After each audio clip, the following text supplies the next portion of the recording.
تجثو كل أمة في دياجير الملم للسؤال عن المهم 1929, the king of Iraq, he says that I had a dream. I had a dream with the two companions of Rasulullah sallallahu alaihi wasallam. They have come to me and they said to me that the water from the river Tigris is seeping through our graves. Help us. The king of the time, he says, I dug a place up between the grave and the river Tigris to ascertain the truth. And what happened? He goes, there was no sign of water. He says, so I dismissed the dream. He goes yet again. He had the same dream over and over and over again. The same dream that the two companions of Rasulullah sallallahu alaihi wasallam are saying, that take us out. Take us, save us. The water from the river Tigris is seeping through our graves. He says, so at that time, I took mashwara with the people of Iraq, especially with the ulama. He says, so I gathered all of them. He says, I informed them about the story, about the dream I had. He says, when I informed them about the dream, he says, one of the scholars of that time, he got up and he said that I also had the same dream. So he says that it was agreed upon that the graves of these two companions will be dug up. He says a date was fixed. The date was fixed on a certain day that the graves of these two companions will be dug up. And if the water is seeping through, relocate them to a different place.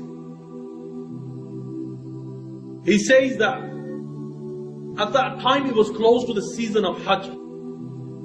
So the Hujjaj of that time, when the news reached Mecca and Medina, he says at that time, he says these people requested us that delay it for a while, because we want to attend as well. So after, when he was delayed, he says the date came when we dug up the two graves. He goes, we dug up the two graves. 13 centuries.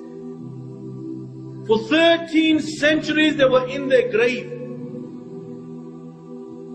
He says when we looked at their body, they were completely intact without a scratch. And this has happened only in 1929. And says we took the bodies out and we moved them next to Salman al-Farsi. Next to his grave, a hole was dug.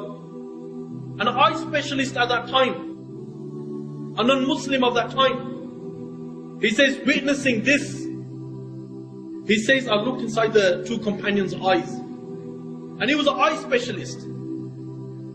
He says the glow that normally disappears within months of a person's death, this glow is still inside these two companions.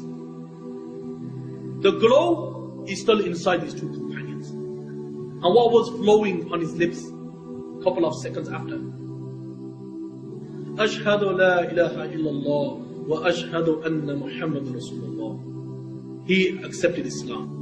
And many people who were there at that time accepted Islam. And the bodies were moved. And this narration that can be found in Janib Didar, page number 55, 58. An encyclopedia, if you just type in the name Abdullah ibn Jabir, you will see that this article will also be present there. And a person who lives a life of obedience, indeed Allah will honor him. Because Islam is not about gangsterness. No, it's about people going around gunning people down. It's not about drug dealing. It's not about you thinking you're it. Islam is complete. Every single thing in the Quran, the Muslims shouldn't deny anything and they should accept it blindly. Why? Because this is the book that shook the world. And I pray to the Almighty Allah that Allah makes us from amongst those people who Allah honors. And Allah save us from the punishment of the grave. وآخر دعوانا. ولا تحسبن الذين قتلوا في سبيل الله أمواتا ولا تحسبن الذين قتلوا في سبيل الله أمواتا بل أحياء عند ربهم يرزقون